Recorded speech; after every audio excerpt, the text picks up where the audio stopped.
You know those picture-perfect suburbs where every lawn is manicured like it's auditioning for a magazine cover, and every mailbox matches the HOA color palette? Yeah, that's Willow Creek Estates in all its fake serenity. White picket fences, kids on bikes, moms waving with that practice smile. On the surface, it looks like the American dream. Underneath, it's a pressure cooker of rules, rumors, and one woman who thinks she owns the whole block.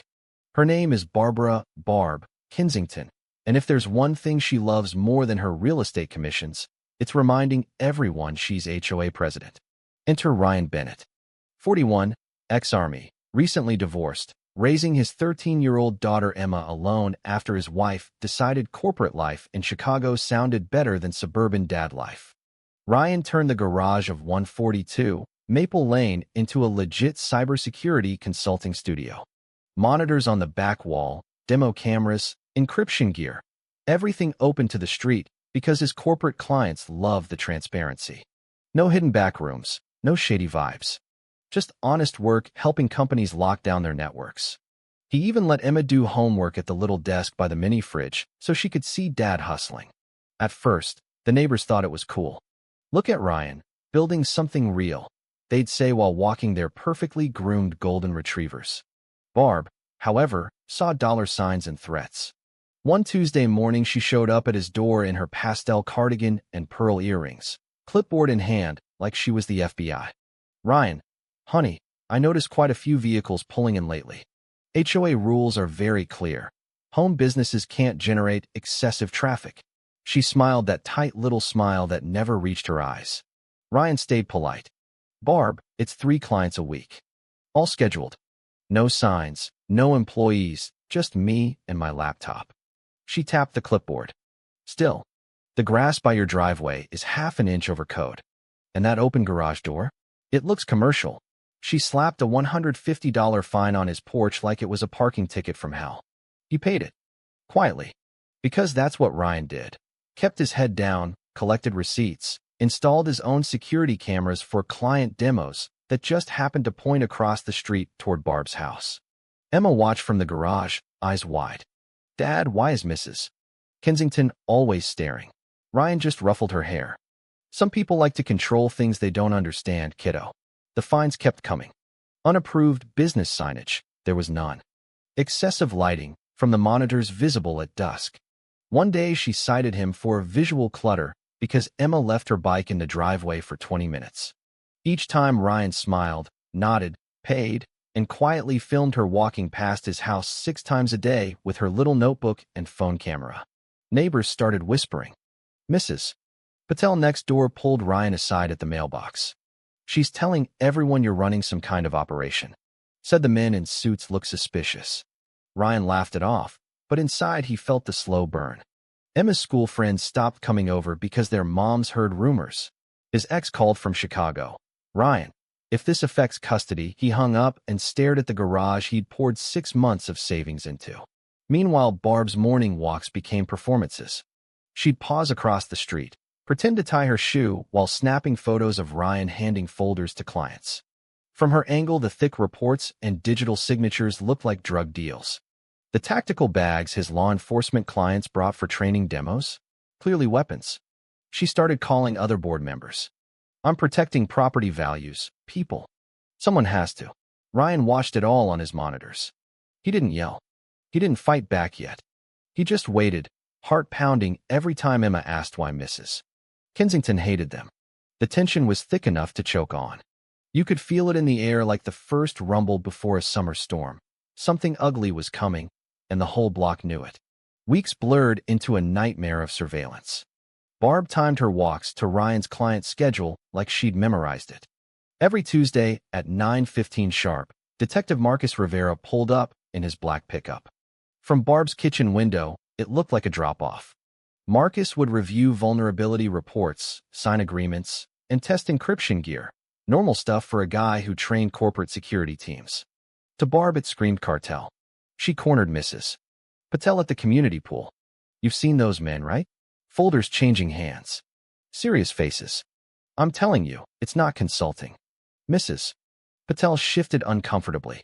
Barb, Ryan's just trying to feed his daughter. Barb waved it away. Property values don't care about sob stories. Ryan stayed calm in public. When Barb casually asked about permits while he was grilling burgers one evening, he answered with that quiet military politeness. Everything's above board, Barb.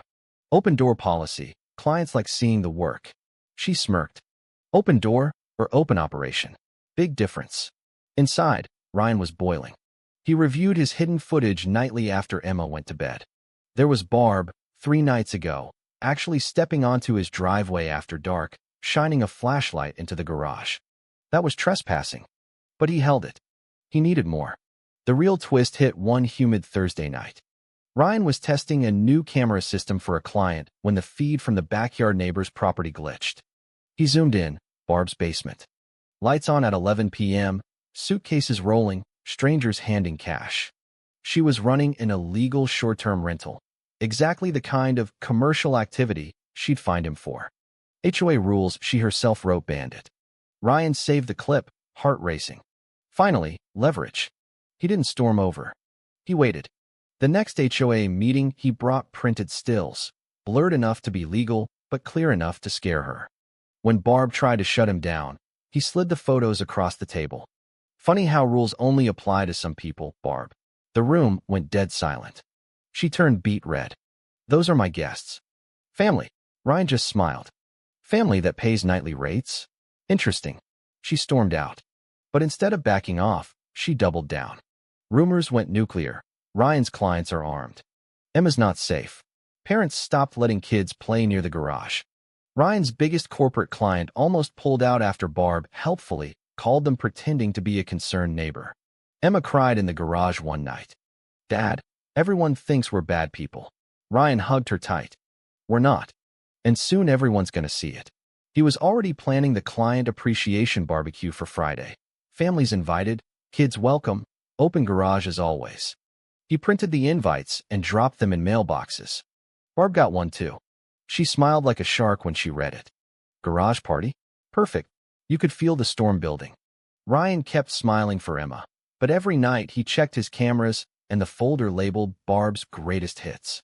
The neighborhood was split. Some sided with her out of fear. Others whispered they were sick of her tyranny. Tension crackled like static before lightning. Barb was about to make the biggest mistake of her life, and Ryan was ready. Friday afternoon, the garage transformed. Tables, coolers, string lights, Emma's playlist bumping. Ryan told clients, bring the families. Let's show the neighborhood what real security pros look like. Detective Marcus, Sergeant Lisa Chun, and 3 other off-duty officers confirmed with thumbs-up emojis. Their kids were excited for pizza and gadget demos.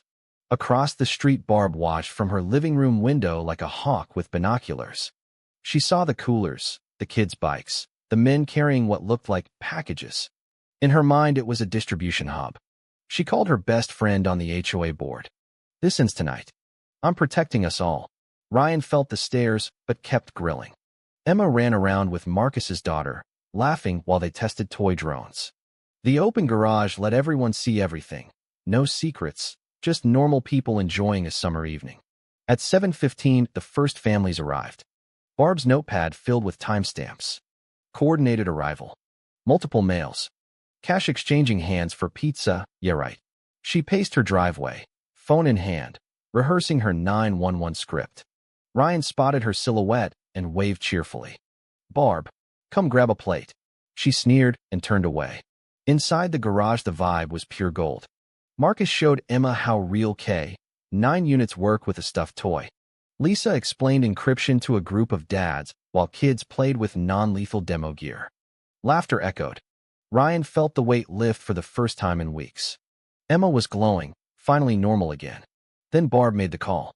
Voice shaking with righteous fury. 911. There's suspicious activity at 142 Maple Lane. Garage full of men, documents, equipment, kids as cover. Looks like a major operation. Send units now. Dispatch took it seriously. Multiple cars rolled. Sirens cut the summer night. Neighbors poured onto lawns, phones out. Ryan's stomach dropped when he heard the sirens, but he stayed calm. Emma grabbed his hand. Dad, the cruisers screeched up. Officers approached tactical.